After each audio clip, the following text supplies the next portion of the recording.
God bless. I'm coming from Isaiah 45, 4 through 9. Because of Jacob, my servant, and Israel, whom I have taken for myself, I have sent for you my name, giving you a name of honor. Through you had no knowledge of me. I am the Lord, and there is no other. There is no God but me. I will make you ready for war. Through you had no knowledge of me, so that they may see from the east and from the west that there is no God but me. I am Lord, and there is no other.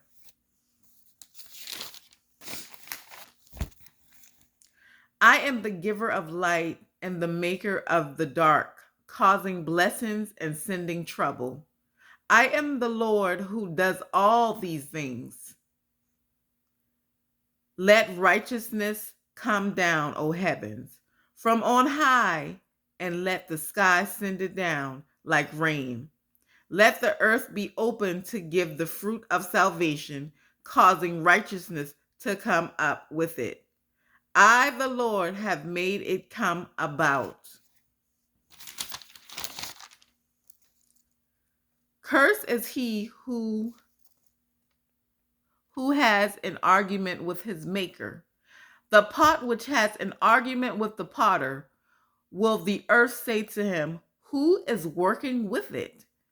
What are you doing that your work has nothing, by which it may be gripped?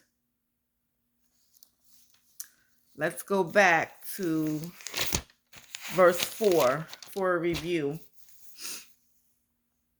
The subject is the one and only God. Verse 4.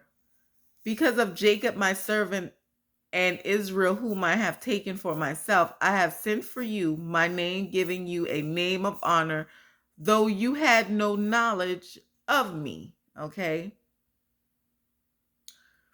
Okay. As a chosen vessel, okay. You're sent from God, okay, to be a servant for the Lord, just like Jacob was a servant for God, helping him to help people see the truth, okay, to help people to follow God's commandments the right way, but not by their own understanding, the right way, the way that he had it in the Bible, okay? So he was telling Jacob, I'm going to give you a name of honor through you had no knowledge of me. So Jacob had no knowledge that God was going to do this for him, okay? 5, I am the Lord, and there is no other. There is no God but me. I will make you ready for war through you had no knowledge of me. Okay. So God was telling Jacob he was going to make him ready for war, even though Jacob had no knowledge of what he would be doing. But, God told him, this is the work that I want you to do. But first, I have to prepare you. I have to prepare you in the word. I have to prepare you for knowledge. I have to prepare you for what you're going to be up against, okay? So that you won't be weak in spirit, that you would be strong in spirit, okay? Because there will be lots of people that come against you for spreading the true gospel. So, this is what I'm preparing you for. He was letting Jacob know that. Okay, 6. So that they may see from the east and from the west that there is no God but me. I am Lord, and there is no other. So God was preparing Jacob, okay, to let the people know from the east and from the west, okay, that there is no God but me. I am the Lord, and there is no other. Okay. So sometimes when your mind is not on God, God said he's a jealous God. Okay.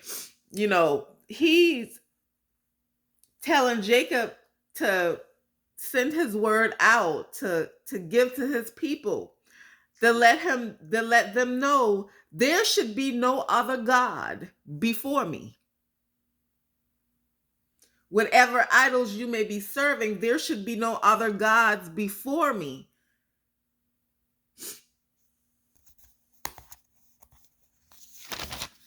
Seven, I am the giver of light and the maker of the dark, causing blessings and sending trouble. I am the Lord who does all these things. So God is saying, I am the giver of light, okay? And I am the maker of dark, causing blessings and troubles. So if you're not doing the right thing in the presence of God, he said he is the maker, okay, that can cause blessings and he can send trouble if you're not doing the things that you are supposed to be doing in the sight of God, okay? I am the Lord who does all these things, okay? So if you see different high vibrational energies taking place, this is the power of God letting you know that you're not doing the work that you're supposed to do. And he can send trouble your way when you're not doing it like he called you to do it. 8, let righteousness come down, O heavens, from on high, and let the sky send it down like rain. Let the earth be open to give the fruit of salvation, causing righteousness to come up with it. I, the Lord, have made it come about. So the Lord is looking for righteousness. People that are in their Bible, people that are, bringing in souls, A lot of us have strayed from our path and don't even know it, And the Lord is calling us, to come back. Because he is a jealous God and no other God should be before him.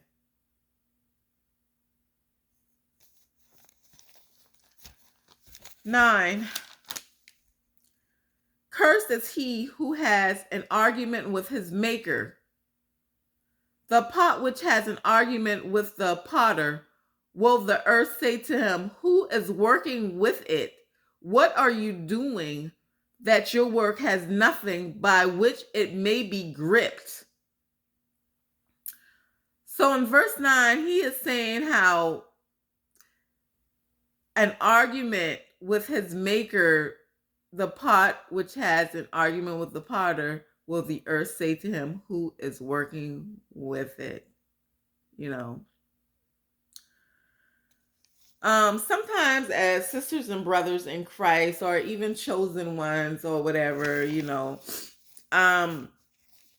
God doesn't want us to be in conflict among each other, because if you look at it, we're really here to bring in souls. It's not about,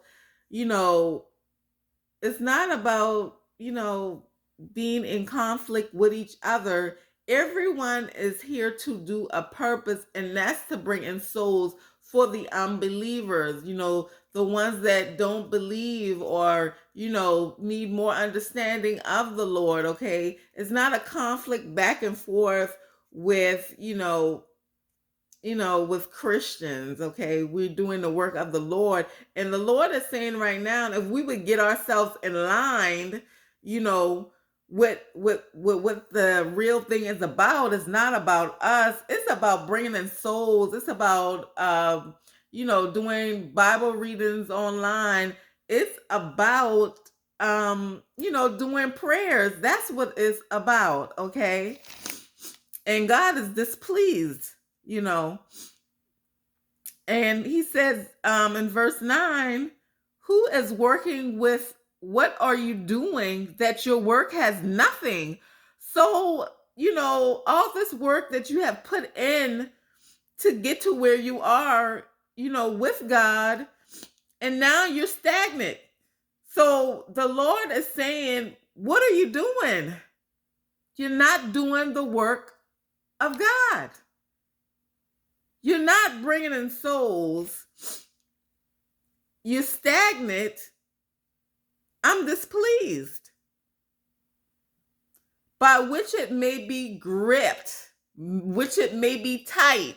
So it's basically like you're not going anywhere. So,